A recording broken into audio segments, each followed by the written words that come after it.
Hello, this is VNA Broadcast Daily. I'm following today's highlights. The permanent mission of Vietnam in Geneva plays an important role in the country's international integration. Buddhist blocks in Vietnam Pagoda receives certificate of World Documentary Heritage of Asia Pacific. Teachers brave the challenges and difficulties in the poor mountainous region to bring the light of knowledge to children.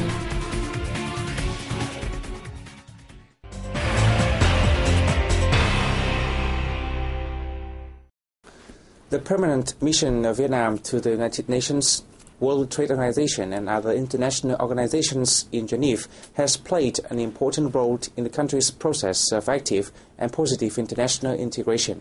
Our correspondent in Geneva reports more on this. Recently, the head of the Vietnamese permanent mission in Geneva, Ambassador Nguyễn Trung Thành, met with the Director General of the World Trade Organization, Pascal Lamy, on the relations between Vietnam and the organization. The ambassador said Vietnam has maintained good relations with major international organizations and proved to be an active and responsible member of the WTO. Recently, the Vietnam-EU relations have seen constant development. The Vietnam-EU Free Trade Agreement as well as the ASEAN-EU Free Trade Agreement have created favorable conditions for the strong growth of Vietnam's export. At a time when trade disputes between countries are growing in number, the mission is working hard to protect Vietnam's interests through attendance in WTO forums and contribute to WTO development. The mission also has the task to perform Vietnam's role as an official member of the International Labour Organization's governing body, as well as in other forums that Vietnam is a member, such as the UN Conference on Trade and Development, the World Health Organization, the International Telecommunication Union, and the International Organization of Migration. UNESCO has recognized the collection of wood blocks at VNA Pagoda in the northern province of Bắc Giang as part of the World Documentary Heritage of Asia Pacific. A ceremony to receive the title was held in the province on October 6. The collection of more than 3,000 Buddhist wood blocks was made in the early 14th century by monks at the pagoda, located in Chi Yên commune in Dung district. The valuable blocks tell the history of wood block carving in Vietnam and provide insights into the skills of the pagoda's eminent monks. The collection also provides a wide range of information on the formation, development, and ideology of Trúc Lâm Giang Buddhism, the founder of which was King Trần Nhân Tông in the 11th century.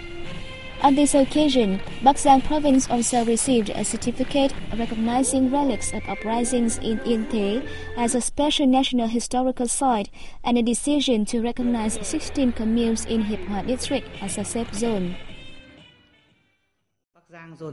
This is a special occasion and also a great honor of Bắc Giang province to receive recognition of 3 cultural heritage titles. It is our task and responsibility to preserve and uphold the cultural values that have been recognized. The recognition is an important boost for the province tourism development action plan in the coming time. A charitable program run by the Tin Tức newspaper of the Vietnam News Agency has presented gifts to disadvantaged students in the northern mountainous province of Sơn La. The gifts, worth 500,000 Vietnam đồng each, were given to 60 students in the border districts of Sông Mã and Sốp Cộp. The program aims to encourage disadvantaged students to continue going to school and in the future will seek ways to help improving the life of poor households. Since its launching in August, the program has supported dozens of disadvantaged students and households in the central and northwestern regions. On the occasion, the Vietnam News Agency's Fund for Agent Orange victims presented 10 gifts worth 500,000 Vietnam đồng each to families of Agent Orange victims in the province.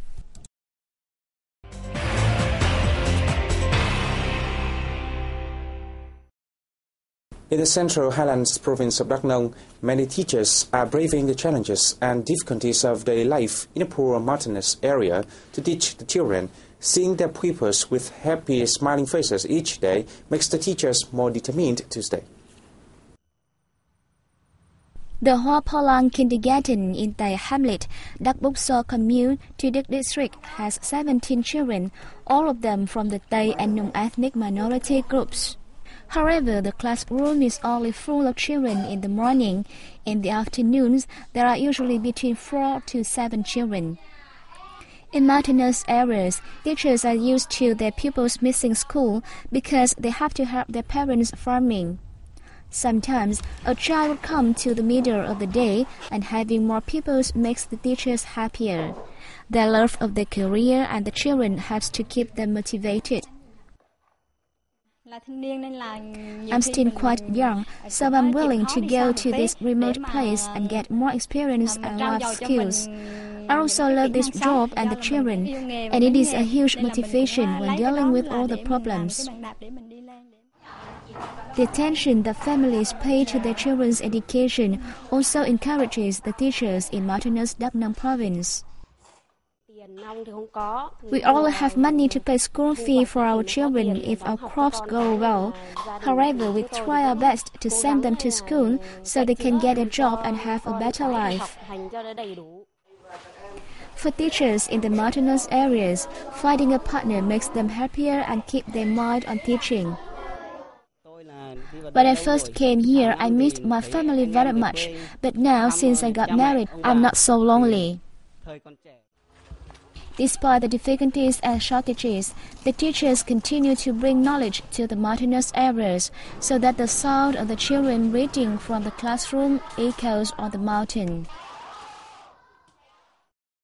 As autumn comes, it is a must for Hanoians to eat gom or young rice. Mễ Trì commune in suburban Tư Liêm district has been making gom for more than a century. The village held a festival on October 6 to promote its products made of gom to customers. Despite its long history and popularity, the gom pounding trade is facing the high risks of falling into oblivion due to the rapid urbanization in this area. In addition, an incident 1 year ago when some farmers were found to use chemicals to color gom made consumers afraid and severely affected the sale of products made of young rice. Drawing lessons from the matter, we have worked hard to win back the popularity of gom among Hanoians and people nationwide.